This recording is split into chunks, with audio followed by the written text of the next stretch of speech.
At sa ating accomplishment report, matatandaan niyo po ba si Ginoong Aresteo Agao?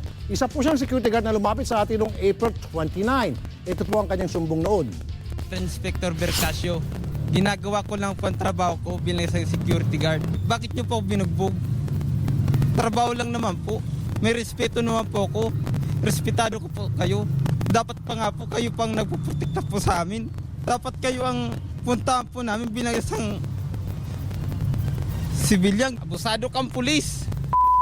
Animal ka!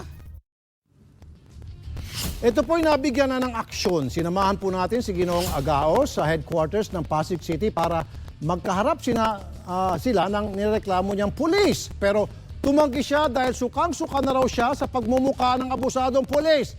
Kaya sinamahan natin na lang siya sa Police Community Relations Group ng Camp Crame para makapagsampa na lang ng kaso laban dito. Lubos siya nagpapasalamat. Maraming salamat po, Sir Rafi. Nasampahan ko na po ng kaso ang abusadong pulis pong si Sir Bercasio. Nang dahil sa tulong niyo po, alam kong makukuha ko ang ustisya para po sa akin. Maraming salamat po. Be sure to come back. Use 5 everywhere. Copyright 2016.